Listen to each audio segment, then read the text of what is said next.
Le vortex polaire de 2013, l'année sans été de 1816, une ère glaciaire qui a duré des millions d'années. Rien de tout cela ne se compare au plus long hiver que la Terre ait jamais connu. Un hiver qui a duré 300 millions d'années. Qu'est-ce qui l'a provoqué? Et cela pourrait-il se reproduire? Les premiers signes de vie sur Terre, des microbes unicellulaires vivant dans l'océan, sont apparus il y a 3,5 milliards d'années. Ils étaient petits et peu impressionnants. Mais ces organismes étaient sur le point de changer le monde entier, et une fois cette réaction en chaîne terminée, la Terre serait méconnaissable. Cette planète, où ces formes de vie ont évolué, différait totalement de la Terre actuelle. La plupart des continents n'existaient pas, et la Terre restait invisible. Le niveau de la mer était si haut que les scientifiques estiment que la Terre a émergé il y a 3,7 milliards d'années seulement, 200 millions d'années avant les premières traces de vie. Et comment peuvent-ils savoir qu'une dalle de croûte océanique vieille de 3,2 milliards d'années détenait l'indice? Sa composition chimique a révélé la vérité. L'eau de mer recouvrait presque tout. La Terre était un véritable monde aquatique. Si vous imaginez une planète recouverte de vagues d'océans bleus étincelants, détrompez-vous. En fait, si vous étiez là, vous n'imagineriez rien du tout, vous mourriez instantanément. À cause de l'absence quasi totale d'oxygène, les océans étaient vastes, infinis et teintés de vert.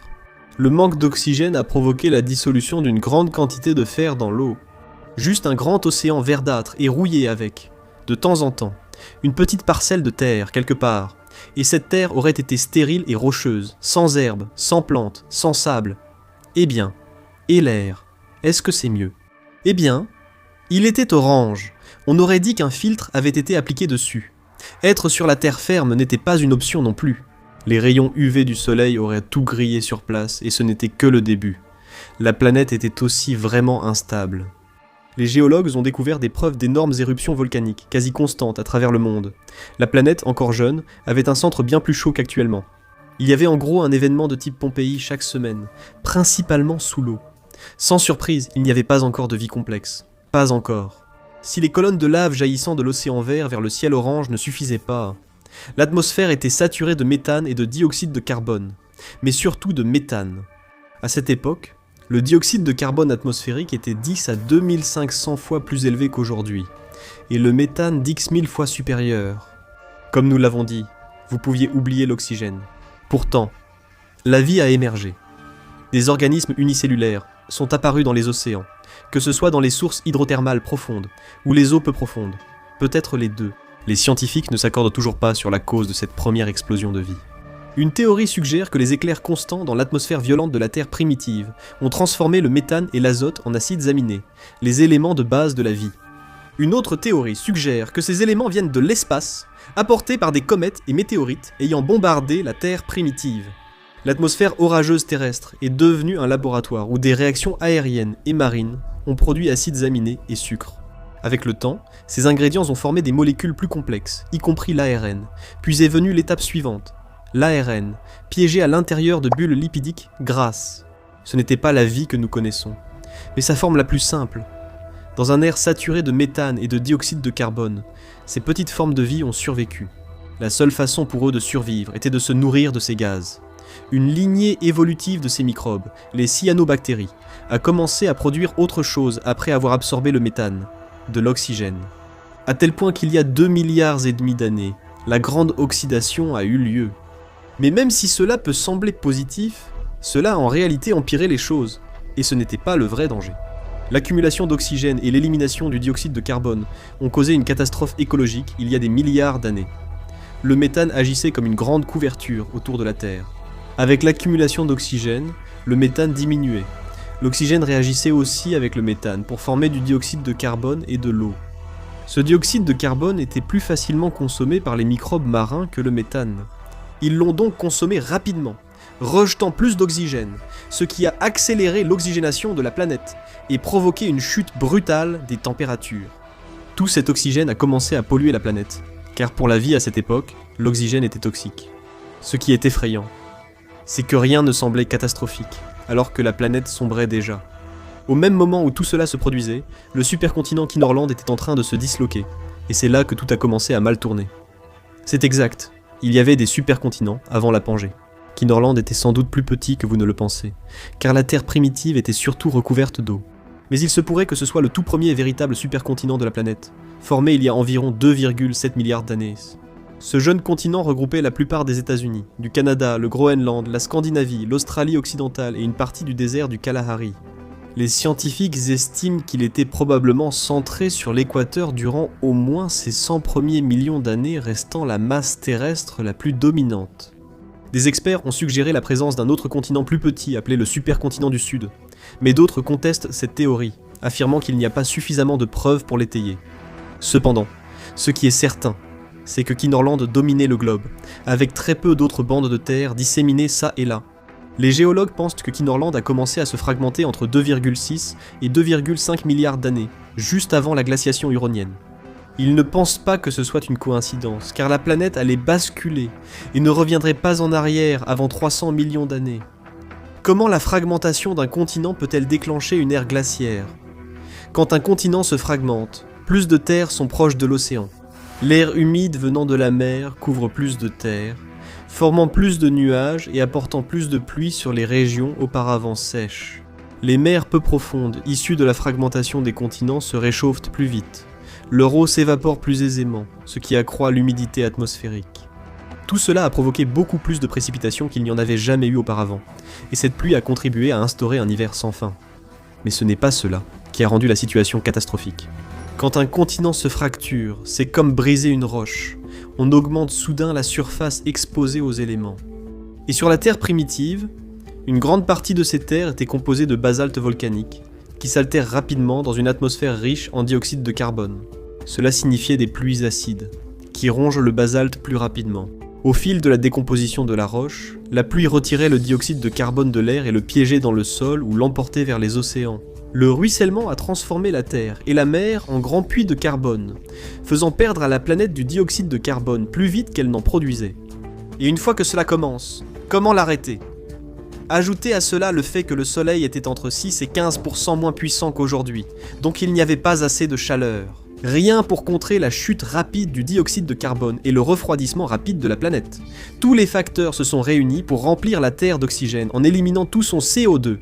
Cela a eu pour effet de faire passer la Terre d'un paysage chaud à une toundra gelée, et ensuite la Terre a franchi la limite. Sur une période d'environ 100 millions d'années, le monde est entré dans la glaciation huronienne, et c'est là que commence le long hiver de la Terre. La glace polaire, jamais observée auparavant, est apparue au pôle, puis a progressivement atteint l'équateur. Les scientifiques ont découvert que la glace atteignait l'équateur au niveau de la mer, ce qui suggère que la Terre était sans doute entièrement gelée.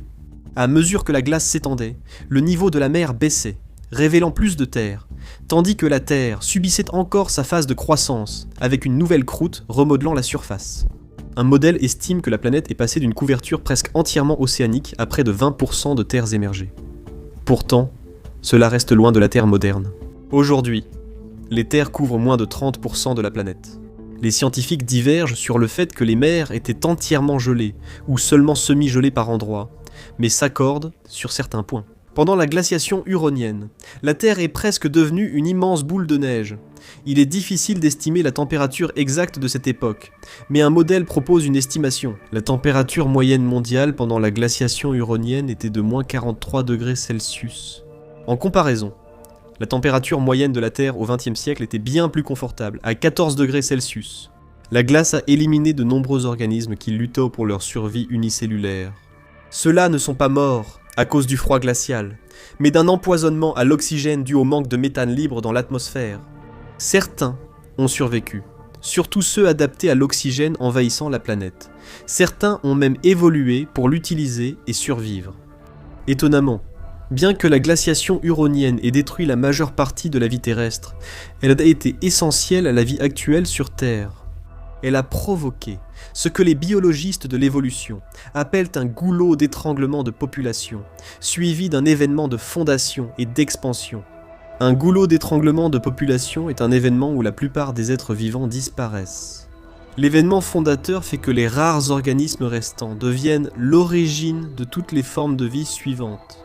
La catastrophe récente ayant éliminé la plupart de leurs concurrents, l'extinction des anciennes formes de vie anaérobie a transformé la planète telle que nous la connaissons, car cela a favorisé la rapide propagation des organismes aérobies, ou utilisant l'oxygène. Et les humains finiraient par évoluer à partir de ces premiers minuscules microbes avides d'oxygène, ce qui ne serait probablement jamais arrivé avec des organismes anaérobies. Évoluer pour absorber l'oxygène plutôt que le méthane a été une grande victoire pour la vie. Les organismes sont devenus plus grands et plus diversifiés à un rythme inédit. L'oxygène est bien meilleur pour générer de l'énergie après qu'un organisme ait décomposé ses nutriments.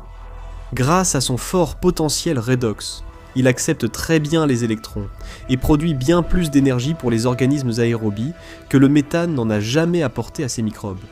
Les scientifiques estiment que cela a permis l'apparition des organismes multicellulaires, puis la conquête de la terre ferme, et l'incroyable diversité de formes de vie que nous trouvons aujourd'hui sur Terre et dans les océans. Et tout cela, c'est grâce à des cyanobactéries qui ont massivement submergé la planète d'oxygène. Elles ont même offert un avantage supplémentaire. L'oxygène a permis la formation de la couche d'ozone, essentielle pour nous protéger des rayons UV. Sans la couche d'ozone, les experts estiment que nous n'aurions jamais atteint la terre ferme, car les rayons du soleil étaient trop puissants et dangereux pour la vie terrestre. C'est pourquoi les premières vies sur Terre cherchaient quelques mètres d'eau entre elles et le soleil. L'hiver glacial survenu il y a 2,5 à 2,4 milliards d'années fut presque un changement bienvenu une fois qu'il domina totalement le monde. À ce moment-là, il y a 2,4 milliards d'années, il a tout enveloppé. La Terre serait recouverte de neige et de glace pendant les 300 millions d'années suivantes, et quand on dit 300 millions d'années, on n'exagère pas. Ce n'était pas juste un mauvais hiver, ce n'était même pas une ère glaciaire comme on l'imagine habituellement. C'était un froid qui a duré plus longtemps que des ères entières de vie, un hiver interminable. Les continents auraient pu dériver et la glace serait restée. Une fois commencé, il était presque impossible d'arrêter le processus, mais la glace avançait et reculait. Les roches du supergroupe huronien du Canada révèlent diverses couches glaciaires anciennes.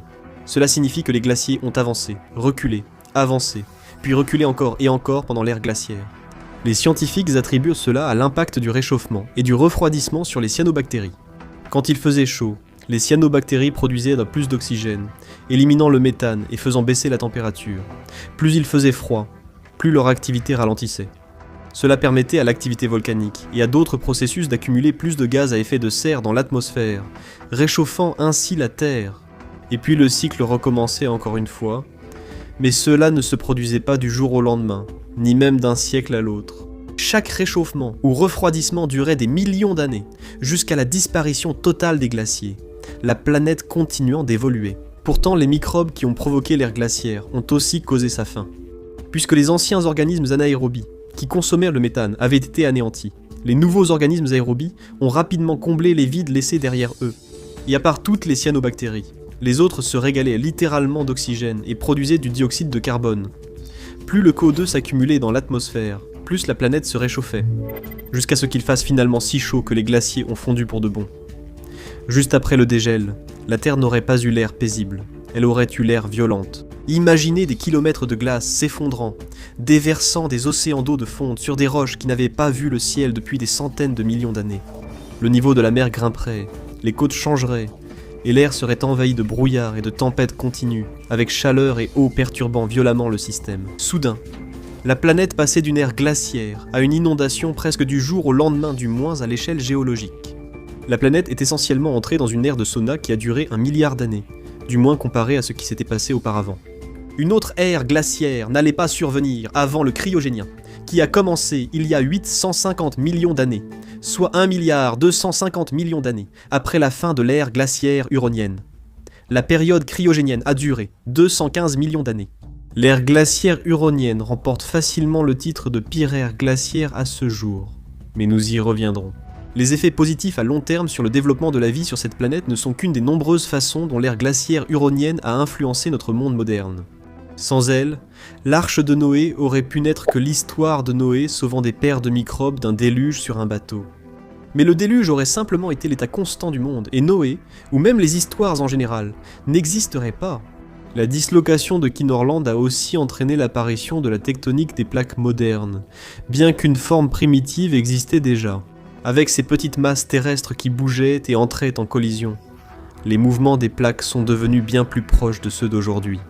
Cela n'a pas seulement permis de former nos continents actuels, la Terre sur laquelle vous vous tenez en ce moment, mais aussi notre cycle hydrologique actuel, bien plus intense que celui qui existait au début de la Terre.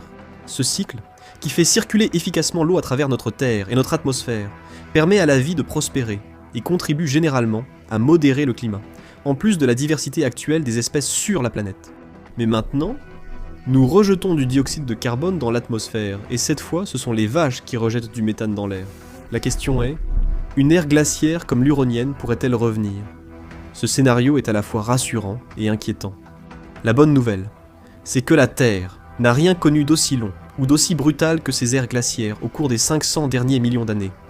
La planète est désormais plus stable et la diversité de la vie sur Terre est plus grande. Pour éviter que la planète entière ne se transforme en un combat façon Thunderdome, entre microbes absorbant le méthane et microbes absorbant l'oxygène, les plantes absorbent le dioxyde de carbone et libèrent de l'oxygène, tandis que les animaux absorbent l'oxygène et rejettent du dioxyde de carbone. Il y a beaucoup de ces deux formes de vie, ce qui crée un bel équilibre.